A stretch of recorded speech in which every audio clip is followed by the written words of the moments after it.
د هغې نه بعد یې حدیث راوړی ډېر فایدهمن حدیث ته غوږ ورته کېدی دا حدیث بیان کړی دی عامر بن سعد بن ابي وقاص سعد بن ابي وقاص رضی الله عنه زوی عامر عن سعد بن ابي وقاص د خپل پلار نه د حدیث بیانوي او داسې پلار او زوی خوند کوي داسې پلار او زوی هغه خوند کوي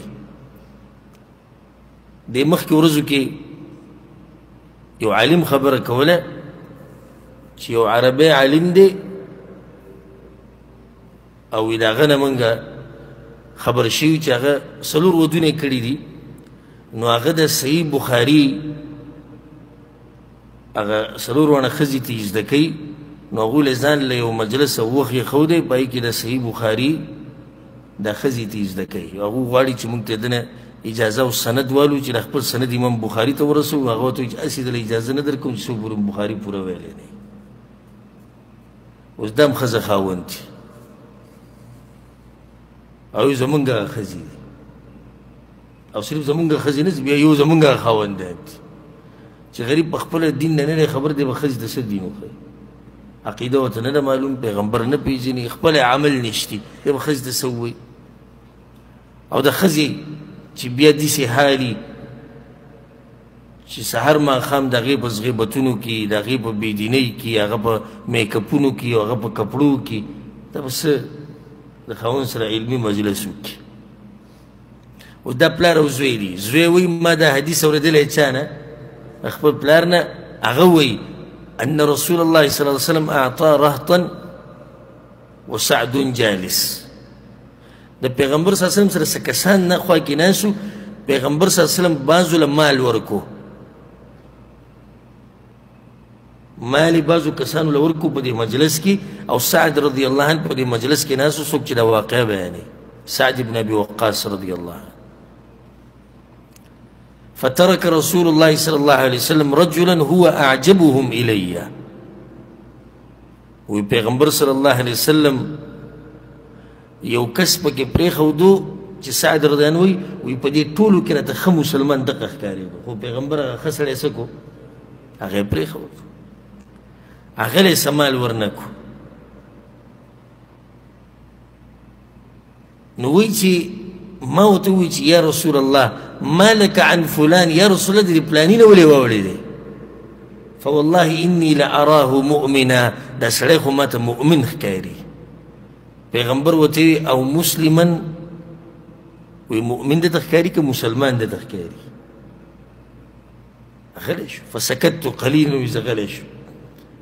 ثم غلبني ما اعلم منه د دې سړي هغه حالات او هغه دینداري وي مجبوره کړم بیا مې خبره وکړه فعدت لمقالتي زه بیا راواپس شوم د خپلې وینا ته وی ما ورته چې یا رسول الله ما لك عن فلان د پلاني نه ولې واورېدې فوالله لا أراه إلا يا إني لأراه مؤمنا يا رسول الله ما تخو مؤمن ښکاري رسول صلی الله علیه وسلم او مسلمه ناشنا سوال دی کنه مؤمن دته ښکاري که مسلمان دته ښکاري زه بیا غلی شو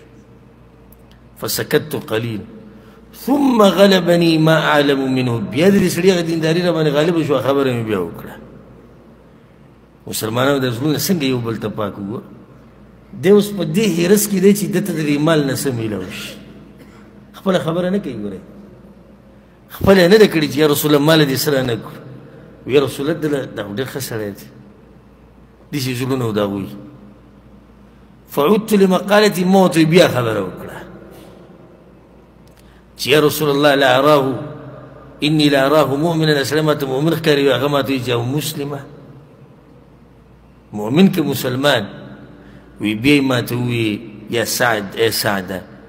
إني لأعطي الرجل وغيره أحب إلي منه زه ګوره کله نه کله یو سړي له مال ورکمه او د دې سړي نه علاوه نور خلک مې د ده نه زیات خوښي نو دا مال ګوره زه چاله په دې نه ورکوم چې دی مې د ټولو نه زیات خوښ دی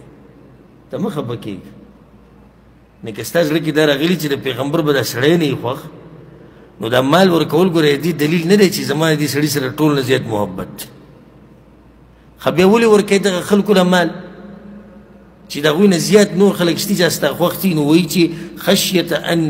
يكبه الله في النار ويريقم دي سنة چې الله جهنم ته غزار نکي. سړی د دې څه مطلب شو؟ مطلب دا دی دا سړی یا نوی مسلمان شوی دی او پیغمبر غواړي چې زړی څه شي؟ کلک شي په دې اسلام باندې، نو مال ولا ورکوي. نو پیغمبر وایي زه یېرېږم که چېرته مال ولا ورنکم او هغه مضبوطو مؤمنانو له ورکم او دا سړی سبا له کافر شي نو بیا به غزار شي څه ته؟ جهنم ته. نو د دې د لاسه زه دوی له دا مال ورکوم، نور دا مال زه د دې د لاسه نه ورکوم چې دوی سره ټول نه زیات محبت کوم. تاسو ګورئ چې دی که نه؟ دې حدیث کې پیغمبر صلی الله علیه وسلم سعد له یو تنبیه ورکړه. هغه وی یا رسول الله مؤمن دی، مؤمن دی که مسلمان دی؟ تنبیه ولا دا ورکړه چې ایمان خو د زړه عمل ته وایي او د زړه په عمل ته څه خبرې؟ ها مسلمان که وایي نو صحیح ده ځکه چې اسلام ظاهري اعمالو ته وایي، خو هغه له منډه سعد وویله سړی څه دی؟ مؤمن دی. پیغمبر ورته مؤمن دی که مسلمان دی؟ پس هغه غلی شو. نو دین هم دا ثابته کړه چې د زړه یو عمل شتي. بله دا مسله دې ثابته شو چې ایمان کمیږي ډېرېږي. دا د کوم ځای نه ثابته شو؟ پیغمبر څه ووایي؟ وایي زه مال ورکم بعضو له او نور مؤمنان چې د هغوی سره مې د دوی نه زیات محبت وي. ښه د هغوی سره محبت ولې ډېري؟ ځکه چې د هغوی ایمان د دوی د ایمان نه